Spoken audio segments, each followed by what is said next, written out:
Hey, everybody, it's Tim Miller from the Bulwark. Remember to subscribe to the feed. We appreciate you watching. This morning on CNN, Jake Tapper interviewed Oklahoma Senator Republican Markwayne Mullins, and they had quite the intriguing exchange about Pete Hegseth's drinking. Just the lengths that these guys are having to go to kind of humiliate themselves to defend Pete Hegseth continues to astound. And we had the latest example of that this morning.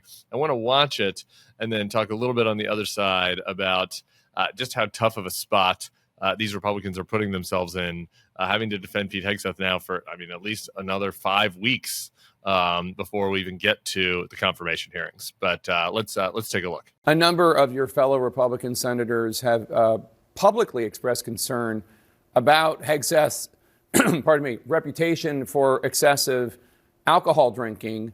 Here is what Hegseth said a few days ago on the Megyn Kelly show. First of all, I've never had a drinking problem. No one's ever approached me and said, "Oh, you should really look at getting help for a drink." Never. I've never sought counseling, never sought help. I respect and appreciate people who do. Just a few years ago, however, on the Will Cain show, this is how Hegseth described his experience with alcohol after returning from Iraq. I'd look around at 10 o'clock and be like, what am I going to do today? How would I drink some beers? How would I go have lunch and have some beers? How would I meet my one or two buddies and have some beers? And one beers leads to many, leads to self-medication, leads to I've earned this. Like, don't tell me I can't. It seems to be in that Will Cain clip that he's describing having a drinking problem. How do you reconcile that with him now claiming that he's never had an issue with alcohol? Jake, that wasn't him saying he had an alcohol problem. That was him being honest. Unfortunately, a lot of our combat vets have come back and faced the same thing. They're sitting there and they had their identity in the service. They had a job to do. They were responsible for certain things, and they get out of the service and they're back and they're sitting there twiddling their thumbs. They've had a lot of experiences that the regular population doesn't. They have these memories, these thoughts, these sounds, the smells that are still coming back to them. And they turn to drinking with their buddies. That doesn't mean that they had a drinking problem. That means that every combat veteran has had the same issues. That's why they have VFWs set up. That's why they have American Legions set up. What he was describing is what most combat veterans have faced. And for the media to go after him and start describing that as a drinking problem is individuals that doesn't understand combat veterans because they've never been there. I have done a lot of coverage of veterans and a lot of coverage of combat, and while I have never worn the uniform, I think I do have an understanding of the need of our valiant troops when they come home to self-medicate. What I'm saying is when you're talking about drinking at 10 in the morning, that's a drinking problem. Now, it doesn't mean that there should be a stigma. Then there's a lot of politicians that have a drinking problem, Jake. Yes, of course. But I guess my question is... Yeah, and then there's probably a lot of media that has a drinking problem too. And now I don't drink. I haven't tasted alcohol in many years, and never have drank at all in my life, really. And so I really don't understand that. But there's a lot of alcohol that flows through Washington, D.C. on a regular basis, and I wouldn't say that people are alcoholics or they have a drinking problem because of that. I don't see it at all. I don't see that being a problem, and I really wish that the media would move on and start focusing on what he can bring to the Secretary as Secretary of Defense. Part of the process is Republican senators and people in the media and Democratic senators and anyone asking questions about the person's qualifications and about the appropriateness of an individual. And a drunk reporter who's drinking at 10 a.m. for whatever reason is not in charge of the 3 million person Defense Department. And so there is a difference. All right. So, Tapper's like, drinking at 10 a.m. is it's a little different than going out and having drinks. I go out and had drinks. I had some drinks last night. Nothing wrong with drinking. Nothing wrong with, wanting to have a good time. The Pete Hegseth situation is different, though. It is something if you are drinking before your morning talk show.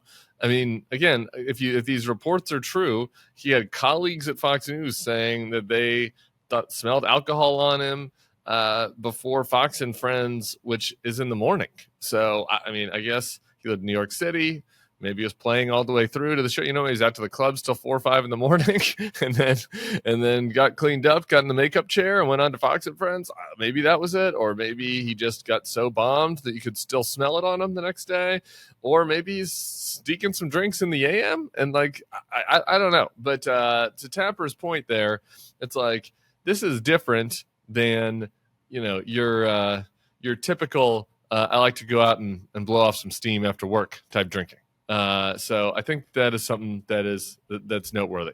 But the Republicans, senators are really kind of wrapped around the axle on this. And you saw Mullins' defense there, where he's like, media members drink too. There's a report out in Politico today that another one of the Trump cronies is now looking into senators drinking and trying to do oppo on senators to try to get embarrassing stories about them.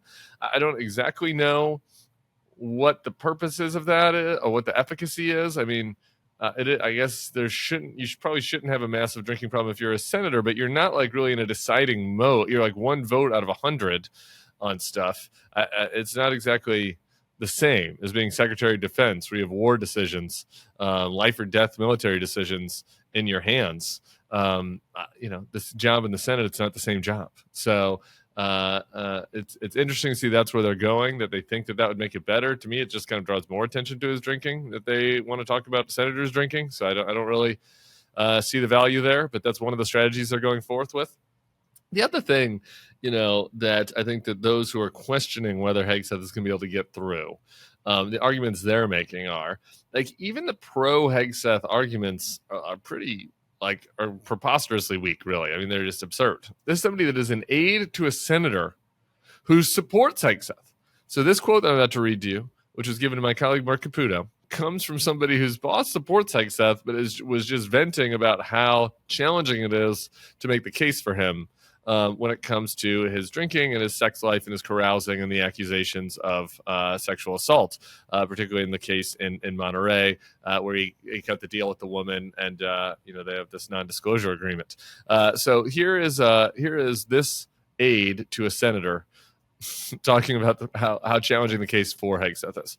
Quote, "The best set of facts for Hegseth is he fucked a married woman while he was hammered in his hotel room, and she was embarrassed and then came up with a story that he drugged her to hide it from her husband. Of course, when he says all that, he also has to admit that his latest baby mama was taking care of his kid. And, oh yeah, he knocked her up while cheating on his second wife. And he cheated on his first wife with the second one." As Mark Caputo put it, even the best spin, in other words, is suboptimal. I mean, that's the pro Hegseth argument. Dude didn't even add my favorite part of that story, when he's hammered in his hotel room. He actually wasn't hammered in his hotel room. He was hammered at the pool of the hotel, and he's shouting down hotel staff about how he has freedom of speech. My freedom of speech. That's the case for Hegseth. The Markwayne Mullins case that you just saw, the case for him is, oh, media members drink too. Oh, senators drink too. Oh, he served in the military, and people, who served in the military come home and have issues and need to medicate. Like, okay, yeah, sure. But if that's the best you got, it's still a real question whether it is prudent to put somebody such as this in a place of such importance, especially when there's so many other potential qualified options and when he has no qualifications. So the whole thing is, it's a shit show for the Republicans. And I think, as you guys know, we got lots of shit show ahead of us. So that was Jake Tapper and Markwayne Mullins talking about Pete Hegseth. We're going to keep monitoring everything going on around that nomination. And so keep it here. Subscribe. Tell your pals. We'll be seeing you soon. Peace. Hey, if you like this video and our content, I'd love for you to become a Bulwark Plus subscriber. You get access to bonus podcasts, secret podcasts, and newsletters we put out every day, plus some behind-the-scenes takes that I don't always post on this feed. In addition, you can become part of the Bulwark community. Come over to our Substack and comment and meet other like-minded people. We'd love to have you. Starting today, you can get a free trial at thebulwark.com/free trial. The link is right here on the screen and below in the description. We'd love to have you as part of our community. Come on and give it a free try today.